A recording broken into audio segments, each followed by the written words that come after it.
دوسرا سلاطین اور اس کا 11واں باب جو 21 آیات پر مشتمل ہے۔ جب اخزیہ کی ماں عتلیہ نے دیکھا کہ اس کا بیٹا مر گیا، تب اس نے اٹھ کر بادشاہ کی ساری نسل کو نابود کیا۔ پر یورام بادشاہ کی بیٹی یہوشبا نے جو اخزیہ کی بہن تھی اخزیہ کے بیٹے یواس کو لیا اور اسے ان شہزادوں سے جو قتل ہوئے چپکے سے جدا کیا، اور اسے اس کی ددا سمیت بستروں کی کوٹھری میں کر دیا، اور انہوں نے اسے عتلیہ سے چھپائے رکھا۔ وہ مارا نہ گیا، اور وہ اس کے ساتھ خداوند کے گھر میں 6 برس تک چھپا رہا، اور عتلیہ ملک میں سلطنت کرتی رہی۔ اور 7ویں برس میں یہویدا نے کاریوں اور پہرے والوں کے 100 کے سرداروں کو بلا بھیجا، اور ان کو خداوند کے گھر میں اپنے پاس لا کر ان سے عہد و پیمان کیا، اور خداوند کے گھر میں ان کو قسم کھلائی، اور بادشاہ کے بیٹے کو ان کو دکھایا۔ اور اس نے ان کو یہ حکم دیا کہ تم یہ کام کرنا کہ تم جو سبت کو یہاں آتے ہو، سو تم میں سے 1/3 آدمی بادشاہ کے قصر کے پہرے پر رہیں، اور 1/3 سور نام پھاٹک پر رہیں، اور 1/3 اس پھاٹک پر ہوں جو پہرے والوں کے پیچھے ہے۔ یوں تم محل کی نگہبانی کرنا اور لوگوں کو روکے رہنا، اور تمہارے 2 جتھے یعنی سب جو سبت کے دن باہر نکلتے ہیں وہ بادشاہ کے آس پاس ہو کر خداوند کے گھر کی نگہبانی کریں، اور تم اپنے اپنے ہتھیار ہاتھ میں لیے ہوئے بادشاہ کو چاروں طرف سے گھیرے رہنا، اور جو کوئی صفوں کے اندر چلا آئے وہ قتل کر دیا جائے، اور تم بادشاہ کے باہر جاتے اور اندر آتے وقت اس کے ساتھ ساتھ رہنا۔ چنانچہ 100 کے سرداروں نے جیسا یہویدا کاہن نے ان کو حکم دیا تھا ویسا ہی سب کچھ کیا،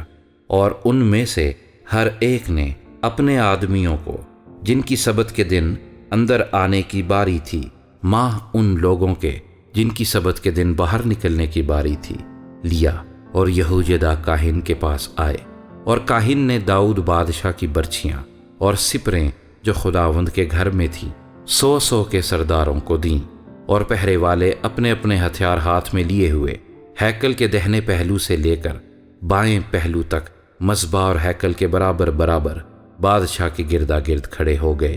پھر اس نے شہزادے کو باہر لا کر اس پر تاج رکھا اور شہادت نامہ اسے دیا، اور انہوں نے اسے بادشاہ بنایا اور اسے مسح کیا، اور انہوں نے تالیاں بجائیں اور کہا بادشاہ جیتا رہے۔ جب عتلیہ نے پہرے والوں اور لوگوں کا غل سنا تو وہ ان لوگوں کے پاس خداوند کی ہیکل میں گئی، اور دیکھا کہ بادشاہ دستور کے مطابق ستون کے قریب کھڑا ہے، اور اس کے پاس ہی سردار اور نرسنگے ہیں، اور مملکت کے سب لوگ خوش ہیں اور نرسنگے پھونک رہے ہیں۔ تب عتلیہ نے اپنے کپڑے پھاڑے اور چلائی،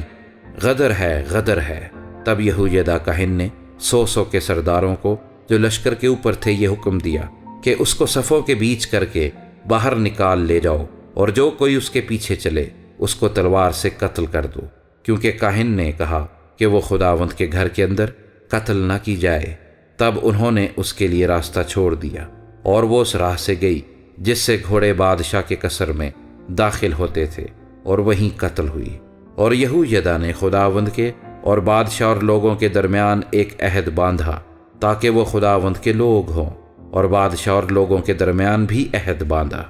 اور مملکت کے سب لوگ بال کے مندر میں گئے اور اسے ڈھا دیا، اور انہوں نے اس کے مذبحوں اور مورتوں کو بالکل چکنا چور کیا، اور بال کے پجاری متان کو مذبحوں کے سامنے قتل کیا۔